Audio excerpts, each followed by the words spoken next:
If you want to pop off, I'll be happy to throw some salad at you. Hey y'all, welcome to my channel. I'm Raphael and I am here to review episode 13 of the Real Salad Tosses of Potomac. So we start the episode off with Mia finishing packing for the cast trip they're supposed to be taking with their husbands. We also see her children clinging onto her. They're like, no mommy, we don't want you to go on this trip. You're gonna be gone for 1,000 years. We don't want to stay with grandma. And Mia also lets us know that it was Gordon's idea, her husband, to let the children stay with grandma. And I'm thinking, wait a minute, Mia. Isn't it a little bit too soon for the children to be staying with your mom? I mean, do you really fully know how she'll be with just her and the children around? I mean, maybe have another person there supervising, chaperoning or something, like an extra nanny. I mean, I'm sure it maybe wouldn't be too hard for you and Gordon to get somebody trustworthy. I'm not saying that the mom is not trustworthy, but, it's just a little bit too soon. And you don't really know how she is with the children alone, one-on-one. So I don't know. That was just a little bit unsafe for me. So then Gordon tells Mia, Mia, we haven't really had a one-on-one trip, just me and you, since 2019, 2020, and that was New Year's Eve. And I'm not really sure how I feel about being on this little trip with you and your friends in a group setting like that. I'm going, not because I really want to go, I'm just going there because Andy's giving you a paycheck, and I'm going there to support that. But other than that, I wouldn't be going. And I just feel like this was just a subtle warning of him telling Mia basically like, I'm gonna go, but you know how I get when there's liquor in my system, and I'm gonna completely act a hot ass mess later on the trip. So I feel like this was his warning to us, like, okay, I'm gonna go, but you know how I'm gonna act up when there's alcohol in my system. So that's just a fair warning right there. So then Mia lets Gordon know about the situation with Candiace in advance, and she's like, Gordon, like, Candiace is like upset with me because I said that her music video was low budget. Yeah, we were in a parking lot and there was a couple spider webs near the cars and everything, and I had to kind of like fight off these tarantulas that were trying to get underneath my tires. But yeah, I just said that it was just low budget, and I don't understand why Candiace got upset with me. And she said that my mom was low budget. Can you believe that? Yeah, I just feel like if she like totally does that again, I feel like we're gonna have to fight. And I'm thinking, now wait a minute, Mia, you had every single chance to fight or to say whatever you wanted to say to Candiace when you had her face to face last week when she was sitting next to you, but you didn't say anything. All you were doing just looking stuck like, just looking stuck. I feel like with Mia, she could throw good things out, but then when somebody says something back to her, she's either stuck or she's like, okay, wait a minute. I need to gather my thoughts and like get ready for a comeback to say something back to you. I feel like that's what Mia's energy gives, because Candiace is quick with her mouth. And again, I feel like we're all forgetting, especially Mia's forgetting that you're the one that started this. Yes, Candiace may have hit below the belt or whatever, but you started this because Candiace was just being a good friend, like I said last week, and inviting everybody to the event, her music video, just to be an extra. And you didn't have to go up to her mom and ask her, oh, is this, or is this, that with Chris? Or, even throw out your shady comments about being low budget. Who cares if it was low budget? I mean, this was Candiace's first music video. And if it had to be low budget, then that's how it starts. I mean, not every artist is going to come out the gate, with a $1 million music video right off the gate. You know what I'm saying? So it takes time. Who knows? Maybe Candiace's next music video is going to be high budget. It's okay. This is a little fun project. And if it means that much to Candiace, then so be it. And that's the issue that I'm having with processing, because I can see it from Mia's perspective, but I can also see it from Candiace's perspective, because Mia's mom is somebody that she loves and she adores, and this music video is something that Candiace loves and adores and has put her time, energy, effort, and money into. So by Mia taking a blow at Candiace's music video by calling it low budget, Candiace is gonna feel hurt, and her first instinct is gonna be, let me hurt you the same way that you hurt me by calling my music video low budget when she was doing nothing but being a good friend by inviting you so you could be an extra in her music video. And that was it. So, I don't know. The whole situation is very, very sticky. And the only reason the situation looks sticky to begin with is because Candiace used Mia's mom as a weapon against her. And we all know that Mia's mom has had her ups and downs, as we got to know throughout the season. So we feel a little bit more sympathy to Mia and her mom situation. And that causes us to look at Candiace like, oh, Candiace, you took a low blow. You took it too far. That was a cheap shot. You need to stop. But at the same time, you can't get somebody mad and then expect them to be like, oh, okay, well, you got me mad, so I'm just going to be mad at you at a level 3 instead of a level 10. No, we don't all know how everybody's temper is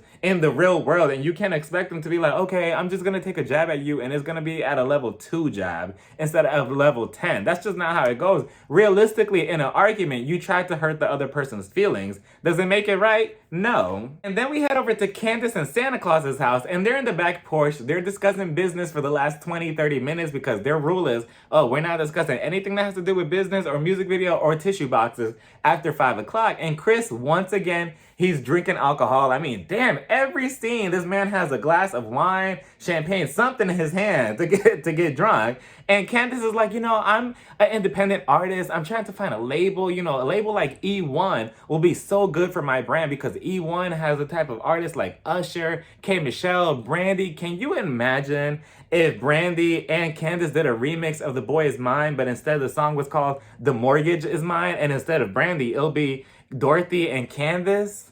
Excuse me, can I please talk to you for a minute? Yeah, sure. Go ahead. What happened? Well, I just wanted to know if you know somebody named... Oh, you know his name. Oh, you mean that loser Chris Bassett who has no job, who's riding off my daughter's coattails? Yeah, I know him. Why? What happened? Well, I just wanted you to know that he's mine and that this mortgage is also mine, but I'm not sure why your name is on it here because Chris said last week that you had no bank statements here at my house with your names on it, so I'm confused. Oh, silly Candiace. No, I control that marriage. And that mortgage, yeah, I pay for everything in that house, so that mortgage is also mine. Well, guess what, Mom? No, the mortgage is mine. Candiace also continues to drag Mia about her leaky lips, her leaky booty, and her size 14 shoes. And I'm thinking, okay, Candiace, don't be surprised if Mia used those same size 14 shoes to kick your ass later on. Candiace also tells Chris that she's just projecting everything that Mia's throwing in her way back at her with this. And I'm thinking, what kind of Dragon Ball Z thing is she trying to do? Like, Kamehameha! Like, that's what I was expecting. Fireballs to come out of her mouth every time she motioned, and she kept doing this. Candiace tells Chris that Wendy also wants the group to take a couples trip, and Chris got so excited. I mean, Chris was like, yes, I finally get to leave the house. I have no job. I have been doing nothing but drinking at home, so yes, I could finally leave the attic. I could finally go somewhere. Wait, but Candiace, are you going to be paying for anything? Because I have no money. I have no job. I get 0% from being your manager, so what's going on here? I mean, I have no way to get us there. I mean, are you paying for the car service? I mean, I can hitchhike, or I can email Andy later on and tell him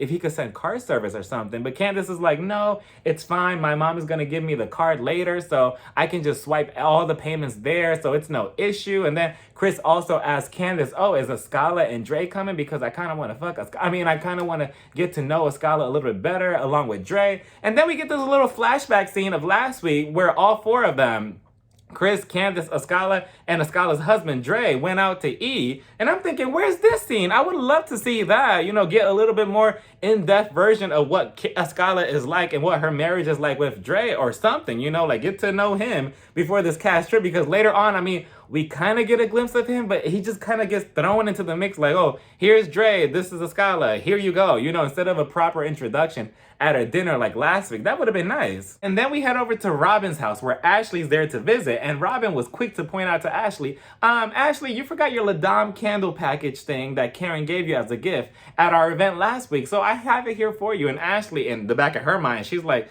thank you, Robyn. Thank you so much. I'll take it with me. Fuck, I forgot that shit on purpose over there because I didn't want that shit to smell up my house. But now I have to take it with me to be good because these cameras are there filming me. Thank you, Robyn. Yeah, I'll take them with me. I'm gonna go put them in my trunk. And did everybody notice how shady the editors were again? I mean, they kept zooming in on that burnt teapot on the top of the stove every 5 seconds. I mean, Robyn was talking about something, then they would just zoom in over there. Like, I mean, everybody has a burnt teapot or a burnt something on top of their stove, but damn, to put so much emphasis on it every 5 seconds? So Robyn and Ashley began talking about the event that took place at Giselle's playground last week and how Candiace came ready for war. Robyn cannot believe that Candiace would use the whole your mom thing against Mia, knowing what she knows. So she tells Ashley, Ashley, do you know that Mia's mom was a recovering drug addict? And Ashley was so fake with her reply. Ashley was like, what? No. Oh my God. What? No, I need to call Michael. Oh my God. Let me breastfeed. What? I mean, who knows? Maybe she was genuinely shocked, but from her face expression, it looks so fake. And Robyn in her confessional, she's like, I cannot believe that Candiace would stoop so low and low blow Mia with that mom comment. I cannot believe it. I mean, you probably hurt Mia's feelings. And I'm like, Robyn, Robyn, I know you're not the one talking about hurting other people's feelings. Were you not dragging Wendy a couple episodes ago about her body and maybe the cheating accusations with her husband, and maybe that's why she got her body done? Were you not the same person also trying to hurt Wendy's feelings and probably did hurt Wendy's feelings, thus causing her to cry on Karen's shoulders a couple episodes ago? Wasn't that you?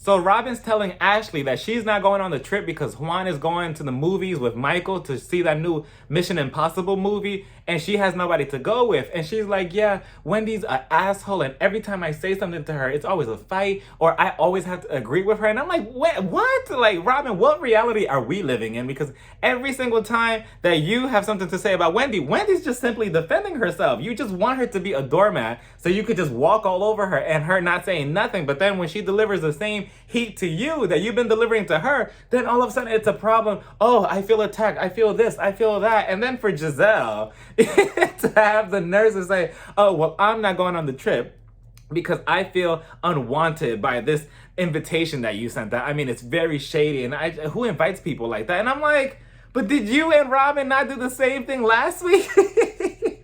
I am so confused. I'm like, wasn't your invitation also shady? Well, more shady by calling them haters? Did you not do that? Just like, what are we doing here? What am I not connecting?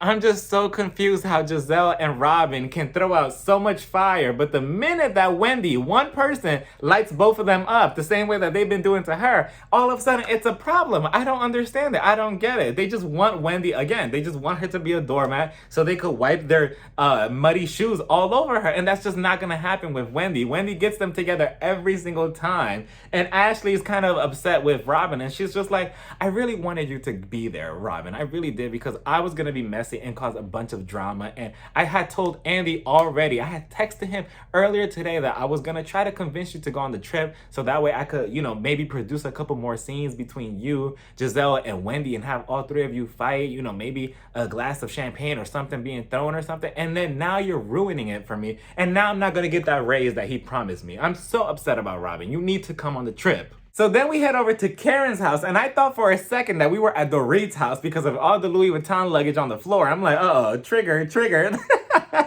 But no, it's Karen's house, and Karen comes down the stairs with Ray. She's like, oh, Ray, I'm so disappointed that you're not coming with me today, but I know you're going to be there tomorrow, and I really do love you.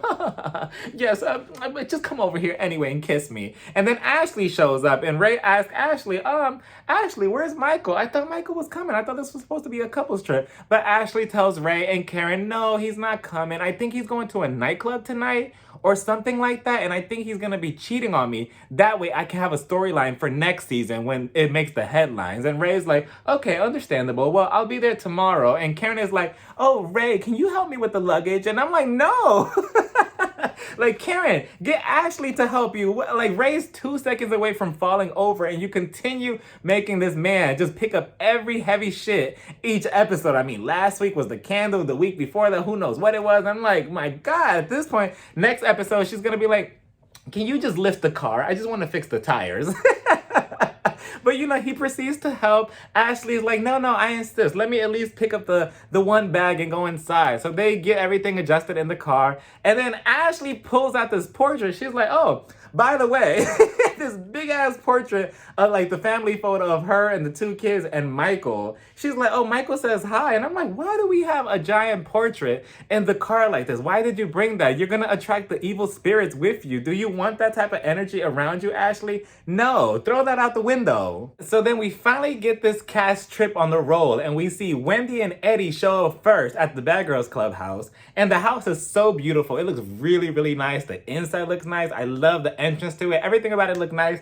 They're going inside looking at all the rooms that some people have to share. Some people have to sleep on the floor. Some people have to sleep on the kitchen, etc., etc. But she wants to be fair and let everybody stay in the house. Unlike others who plan the trip and, they have to live in separate houses or whatever at the beginning of the season. And then this is where I had to put my seatbelt on and buckle up for the remaining time of this episode, because Mia and Gordon finally show up and they're both looking around for valet. They're like, who's going to valet our car? Who's going to get our luggage? What's going on? So Mia gets out and she proceeds to go in the house because she's like, well, I'm gonna go look for valet because I'm not carrying shit. And they finally see Wendy and Eddie inside. They reunite. They're like, oh, hey, this is Gordon. Gordon's like, so where's the valet? And Wendy's like, there is no valet. What are you talking about?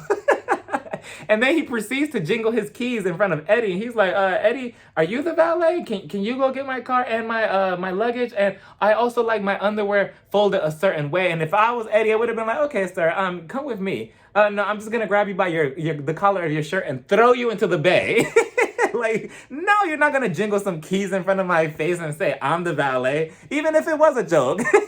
So then the four of them proceed to go to the bar and start taking shots. You know, they took one shot at first, and then Wendy's like, I'm like, I completely understand you, Wendy. I mean, just looking at them, I'm like, oh, my throat was burning just for them. And then they continue taking more shots because Gordon's like, no, let's take more. Let's take more. And I'm not sure how many they took in total, but they kept saying GVO, GVO after every shot. And it reminded me of the MTV's Jersey Shore when they were like, oh, GTL, GTL. You know, I was just waiting for Gordon to say, oh, the cabs are here. The cabs are here. But they continue drinking regardless. And, you know, Mia tells the group like, oh, yeah, this is my first time leaving my kids with their grandmother, my mom. And Wendy's like, wait, what do you mean, like, the first time leaving it with your mom? Like, what's that about? And then Gordon is like, ooh, yikes, jinkies, ooh.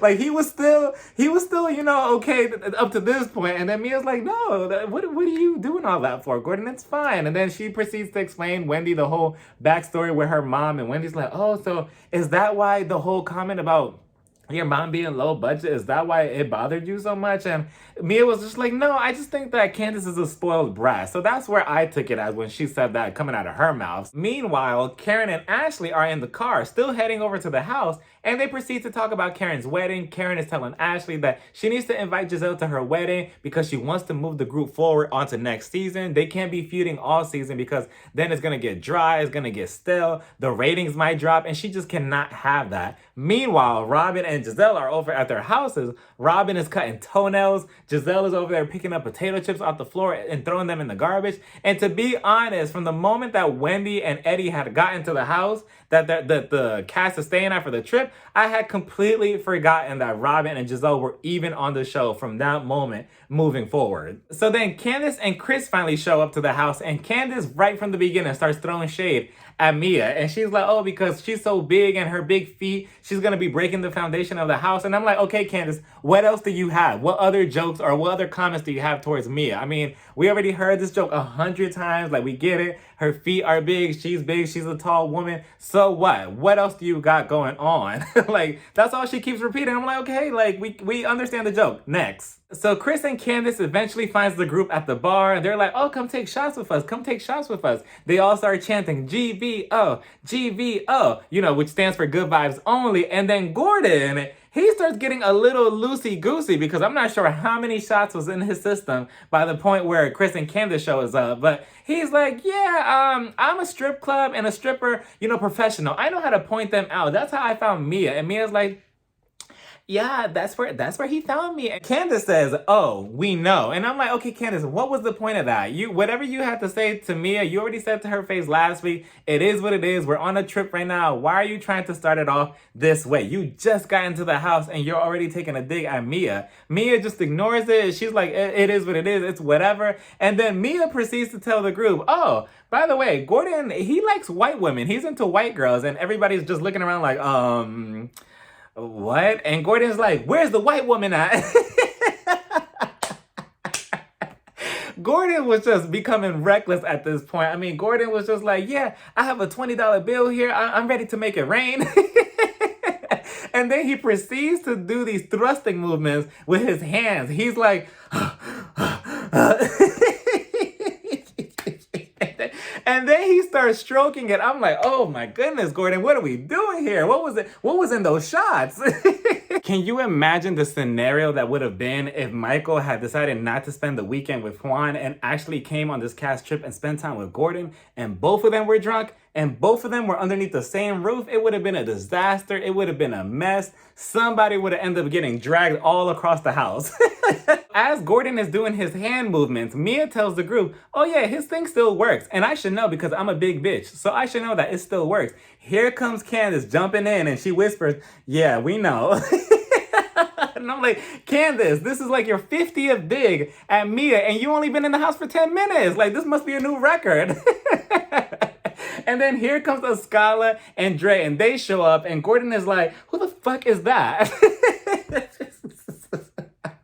He was just a hot ass mess and I'm all here for a good time, but he was borderline sloppy.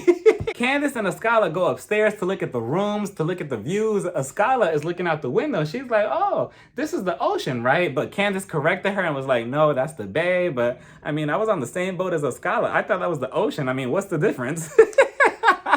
But regardless, we go back downstairs to Gordon. He gets a phone call. He gives it to Mia to put on speaker. And then it comes to find out that she is getting her own custom-made G-Wagon as a gift for their 8th year anniversary. As Mia is trying to talk, Gordon is trying to shush her up. And he's like, oh, you know, not many chances do you get a chance to tell you to shut the fuck up. And everybody is just frozen in place. Wendy in her confessional, she's just like, if he's so bold to say this in front of people, imagine what he says behind closed doors. And I also do wonder that too. I mean, if I was Mia, I would have kicked him in that giant penis that he allegedly says that he has, because no, you are not about to say that in front of me. But then again, Mia has a very, very, very good poker face where you can't really tell what shakes her up or what makes her, you know, bothered, because you can literally clown her to her face and she'll be like, oh, la la la la la, oh, there's a blue bird, la la la la la. You know, you can't really see what really gets underneath her skin unless she really shows it. She has kind of like that Giselle effect, where Giselle also gets clowned 24/7, but you can never really tell whether it really bothers her or not until late at night when she's in her bed sleeping and crying by herself. Back upstairs, Candiace is telling Escala, oh yeah, you know, Gordon, Mia's husband, he kind of reminds me of Ashley's husband. You haven't met him, but he kind of reminds me of Michael. They're both kind of creepy. They both, you know, they already been in serious relationships and they kind of don't want that. You know, they kind of want to be out there. They say what's on their mind. And then Wendy joins in and she's like, oh, what are we talking about? She lays on the bed with them. And then Candiace is like, yeah, I just think it's weird. I think their relationship is very strange, especially with the age gap between them. And then Wendy's like, you know, I kind of thought the same thing, because downstairs, Gordon just told Mia to shut the fuck up. And I'm like, now, Wendy, I know you're not the one that you want to jump into this conversation and gossip about other people's relationships or marriages at that, because weren't they just doing the same thing to you and now you're kind of flipping it on Mia? So I'm kind of confused on that. You don't want nobody saying anything or speculating anything of you and Eddie or any of these cheating rumors or why you got your body done. So why are you speculating anything with Mia and her husband? I mean, you don't know their marriage like that. You haven't been around her that long to know that. So I'm kind of confused on that. Candiace also throwing out these accusations of Mia and Gordon possibly being a daddy-daughter relationship and saying, oh, she got herself a high roller and she just got lucky. Like, I wish that Mia would have just owned up to it at the beginning of the season. Like, yes, I'm a stripper, that's that, instead of coming up with this story of, oh yeah, I used to serve steak and lobsters in a dress and we had a fancy strip club. You know, I wish she would have just owned up to it. That way people wouldn't use that as ammo or try to use it as ammo against her, because that's all that Candiace keeps mentioning. Oh yeah, you a stripper, you're a stripper, you're a stripper. That's all she has on her. Escala was such a disappointment this episode, because she jumps in and she's just like, oh yeah, there must be something going on at home and maybe that's why she's acting like that. I just feel like something's not right in the water. And I'm like, Escala, who are you?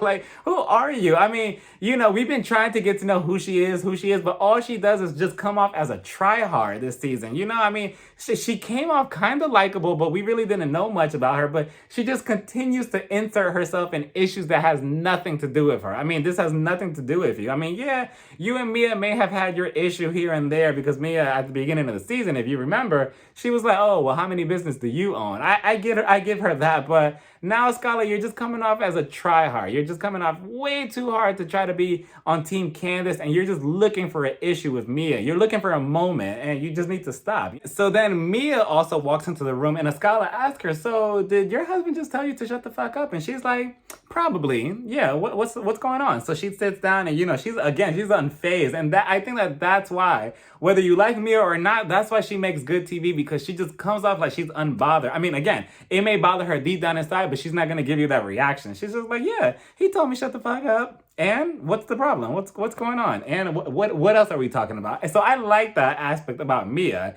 And then Wendy's like, well, I just felt like maybe this trip could be, like a voyage for you to tell the group about what's going on between you and your mom. And Candiace is like, well, what does that have to do with me? And Wendy's like, well, I think it's just because of your comment that you said about her, the whole your mom thing. And Candiace tries to tell Mia, like, I was just responding to what you said to me. And then Mia's excuse was a bunch of BS. Mia was just like, well, I was the CEO and I was just trying to, locate the issue and trying to see what was the problem with everything. That's all I was doing. I mean, if it was low budget, it was low budget. But I agree with Candiace. I mean, you have to read the room. And again, who are you to tell somebody what is low budget? Who cares? Even if it was even more under low budget, even if the whole video production was $15 to make, who cares? You're simply just there for support, to support your friend. You're not there to give any type of criticism if Candiace is not asking for it. Especially choosing those specific words of low budget. I mean, even if you did want to come off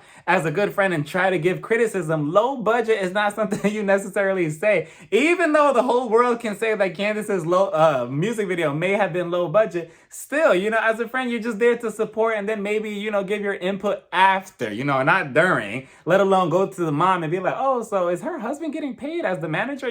Like a real friend is just not supposed to do that. What do y'all think? Do y'all think that, it was kind of wrong for me to use those words? Again, putting your feelings aside for Candiace. Try to look at it that way, maybe? And Mia also adds on that she was just trying to connect with Dorothy and trying to aspire to be like her. And I'm thinking, Mia, aspire to be something better because no, that is a toxic mom. So don't do that to yourself. And Candiace is like, well, yeah, my mom made money, but she didn't make it in a strip club. And I'm like, why are we doing this again, Candiace? Why are we continuing, using this whole stripper label as a bad thing? I don't get why she continues trying to downplay it. Like, who cares? I mean, just like Mia said, and I'm glad that Mia replied the way she did. She was like, yeah, I made a lot of money doing it too. So, and to be honest, whether Candiace knew or didn't know the situation going on with Mia's mom, I still feel that Candiace still would have used the whole situation with her mom against her. I mean, even if she knew at the time, she still would have used it because look at what she does to Ashley. I mean, Ashley just gave birth and she still uses the whole body thing against her. So I wouldn't put it past her. And part of me was also thinking, Giselle and Robyn probably gave a warning to Candiace ahead of time, like, oh, this is what's going on with Mia in her life, blah, blah, blah. And that's why Candiace probably said the whole mom comment. I mean, out of all the things you could have said, that's the first thing that comes to your mind to say, oh, your mom is low budget? I don't know. It's just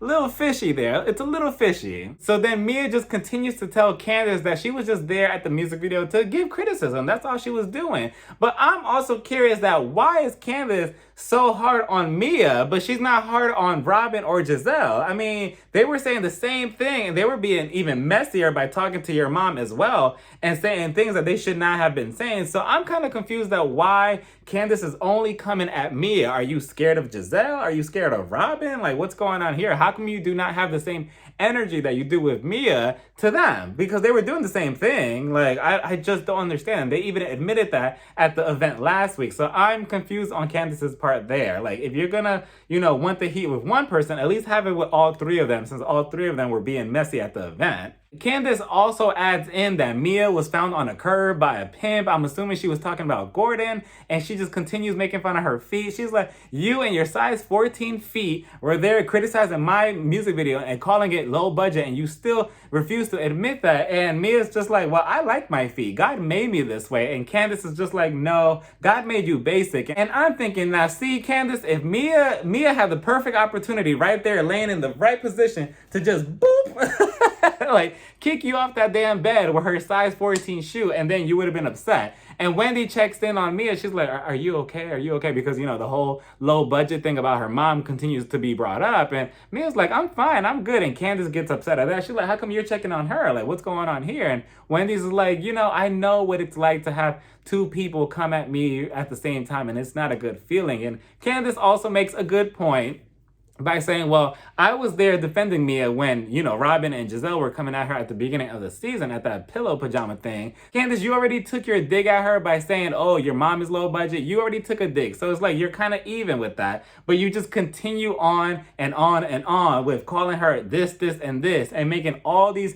accusations about her and her marriage. Like, I don't that's the part I don't understand, because you were both even. She took a low blow at you, you took a low blow at her. That's that. But you just continue going on and on and on. And Mia hasn't said anything about Candiace. All she continues saying is that it's just low budget. That's the only thing she keeps repeating. But Candiace just comes up with a list of things to call Mia. So then Mia gets a phone call from her friend, supposedly. And I'm thinking, was it a real phone call? Or was it just something for her to get herself out of this situation? Because this is where I started seeing cracks within Mia. I mean, I felt like she was getting a little bit emotional. I felt like she was genuinely about to cry. I don't know. I feel like Candiace was getting to her that much. I feel like she was getting a little bit bothered, either that, or maybe who knows what else she was about to do to Candiace. So she walks away, and Candiace is in the hallway with Wendy, and Escala's also there. And Mia walks through them, and she's like, oh yeah, I want to talk to my rich friends, not these broke bitches. So I'm assuming she was talking to Candiace. I don't think she was really necessarily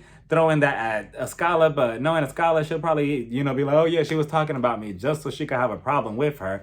Eventually, Karen and Ashley show up, and they're like all smiley, all happy. They have no idea of what's been going on at the house. Eventually, Wendy's like, okay, we're gonna do the rooms right now. So Karen and Escala, you're gonna get to choose your own rooms first, because they were part of the cottage crew. So I agree with that. Everybody else, it is what it is. And, Mia throws a little dig at Candiace by saying, oh, she should be in the dungeon and she's an afterthought or whatever. So I'm like, uh-oh, here we go. So as everybody's in the kitchen, we see Mia and Ashley talking, and Mia's telling Ashley she's just so mean, referring to Candiace, who's standing right next to them with Chris, and all the other husbands are there too. And Candiace hears this, and Candiace is like, you're not gonna talk about me like I'm not here. I mean, if you want to address me, I'm right here. So then all the husbands are just like, no, we're leaving. So they all head out. They all leave the house except Gordon. He's somewhere on the couch. Then Mia tells Candiace, oh, we can do this. It doesn't really matter. I'm right here. So then Candiace walks around the counter, and she's like, oh, let's do this. And I'm thinking, now Candiace, I'm having flashbacks. And then Escala jumps in, and she's like, oh, I'm going to believe that you didn't call us broke bitches, because that's just a classism issue. I just feel like you're classism. And I'm like, what? Escala, again, just go outside. Like, just go outside. I'm, again, just trying to interject yourself and trying to have a moment so bad. And Candiace and Mia are face to face with each other. And I never really noticed their height difference, but Mia, she's like up to here, and Candiace is down here, and Candiace is looking up at Mia, and they just continue going at it. Candiace tells Mia that she needs to go to therapy.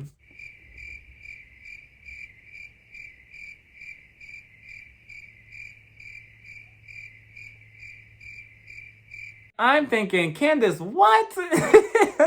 She needs to go to therapy? But weren't you just the one with a bunch of sticky notes? Weren't you the one just dabbing your eyes with the corners of a tissue? But she needs to go to therapy.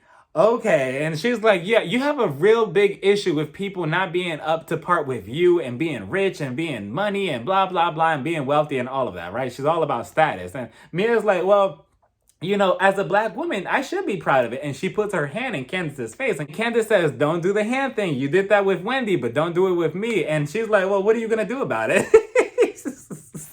I'm like, yikes. I'm like, what are you going to do about it? Candiace, like, what are you going to do about it? Again, Candiace, you're talking all big and bad to Mia, but when Mia questions you on something, you have nothing to say. All you're doing is just like, oh, don't do that. Don't do that. Don't put your hand in my face. Don't put your hand in my face. But again, she did it. So what are you going to do about it? And yes, people will use the argument of saying, why does everything have to lead to a physical fight? Why does everything have to lead to blows? Why can't we use our words like Candiace is doing in an argument? Why can't we just cut each other like that? And not everybody is like that. Everybody is not programmed to just, okay, we're going to be in an argument. Oh, let's fight for like 5 minutes using just words and leave it at that. No, some people could go from 0 to 5, and other people could go from 0 to 500. And next thing you know, a fist is coming to your face. Just the same way that we were all shocked that Candiace said, oh, your mom is low budget last week when she used that low blow against Mia, the same way we would not have expected if Mia would have turned around and slapped Candiace right across her face for that comment, because we do not know Mia's anger level. So how are we supposed to judge that? You know, how do we know that Mia can't go from 0 to 500 just because, you know, oh, you're supposed to just sit there and just be quiet after I just said some comment about your mom? You know, that's just not how it works. You know, in the real world, that's not how it works. Yes, some people can go back and forth using simply just words, but other people are not like that. And we have seen it throughout the Housewives franchise that, yeah, there are people that can go back and forth, you know, using just words, like I said, but there are other people who they just, you know, it's just not gonna happen. And then things get physical, or maybe a drink goes flying. You know, everybody just deals with certain situations and scenarios differently. You can't just always, you know, rely on, oh, let's just use words, and then be shocked and surprised when somebody physically puts their hands on you. Mia tries to walk away, but Candiace continues calling her names. She's calling Mia a nightcrawler. She's saying that she needs to get her pimp. She needs to get her pimp. She needs to get her pimp. So Mia's just like, oh yeah, okay, fine, I'll go get my pimp. So she goes get Gordon, who's just laid out on the couch like this. And he's like, huh? Where am I? Who are you? What? Oh, Mia. Yeah, let's go. I'm your pimp, I guess. We're role playing? Okay, let's go. So then she grabs his hand and she's just walking through the kitchen with him. She's like, oh, pimp, where you're at? Your hoe is here. And I'm like, oh, I like that. You know, I think I'm going to use that as an introduction next time. So as they're walking by, Candiace continues yapping and yapping and yapping. They're trying to tell her to be quiet, to calm down. Karen is trying to tell her to calm down. And then Candiace grabs a piece of lettuce, the lettuce that they had just gotten at the Wendy's drive-thru, that 4-for-4 combo with croutons and everything. And I think they got a soft drink. I think they got their lemonade too, because the lemonade at Wendy's is really, really good. So she grabbed a little piece of that Wendy's lettuce and she throws it in Mia's direction. And she's like, oh, somebody feed her, somebody feed her. And I'm like, oh, so you were the one that threw the lettuce first. All this time through the previews, I thought that Mia was the one that just chucked the lettuce at Candiace first, but Candiace was the one who started it first. And I'm like, yikes, Candiace, this is not looking good for you. It does not matter if it was just 1 piece, 2 piece, 3 piece, or a 4 piece. It does not matter. She still chucked something at Mia. And if Mia, again, if she would have turned around and stomped all over Candiace in that kitchen, would she have been wrong? Because of course, somebody who's just sitting there, you wouldn't want something thrown in your direction, right? Like if it was a drink and it landed on you and she purposely meant to throw it at you, would you stand still and just sit there? No, I don't think so. You would get up and defend yourself. Mia turns back around and she tells Candiace, you're acting like a child. You really need to stop. You really, really need to stop. And Candiace, she moves closer to the counter heading in Mia's direction. She's like, you started with me and now you need to learn how to finish it. And Karen was all of us when her shady expression was just looking over on the scene like, I know she is not serious right now. She really needs to stop before she gets her ass beat in this kitchen. Mia moves closer to Candiace and she's like, it was low budget. Your music video was low budget. And then Candiace repeats it one more time and she's like, your mom is low budget. And then that's when Karen and Ashley and everybody else around just goes crazy. And Karen jumps to the defense. She gets in between them. She's like, no, Candiace, stop. Candiace, stop. Ray, where are you? Oh, he's not here yet. He's here tomorrow. Okay, Ray, never mind. Candiace, you need to stop. Stop right away. Stop. And then here comes Ashley jumping in too. And she's like, Candiace, no, you need to stop. You don't even know her like that. And then Candiace replies to Ashley, do you even know her yourself? Like, who are you? Like, Ashley just jumps in so randomly. I'm like, okay, I guess it's a free-for-all at this point. Wendy, she's also trying to jump in. And she's like, no, everybody calm down. I'm the host here. And then Mia, she's just like, she's just making her way around the group. She's like, what should I do now? She begins to toss some salad. So she grabs the salad and she throws it in Candiace's direction. And, she had a good aim.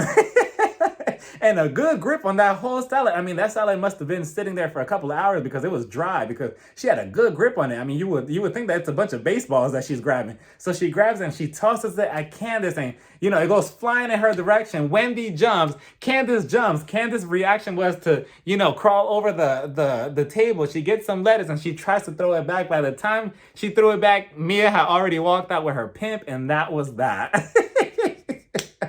It was just a mess, everybody. Like, way to start the trip off like this, but whew, a mess. And that was the episode, y'all. What did y'all think of it? What did y'all think about the whole scenario? Did Candiace take it too far? Did Mia take it too far? What's gonna happen next? I mean, would Mia have been in the wrong if she would have, walked over to Candiace and stomped her out right then and there on the kitchen for throwing that salad at her, or continuing to take these jabs at her every 5 seconds? What do y'all think? Let me know down in the comments. Don't forget to like, comment, and subscribe. And you can follow me on Instagram, Twitter, and TikTok. Bye, y'all. Mwah.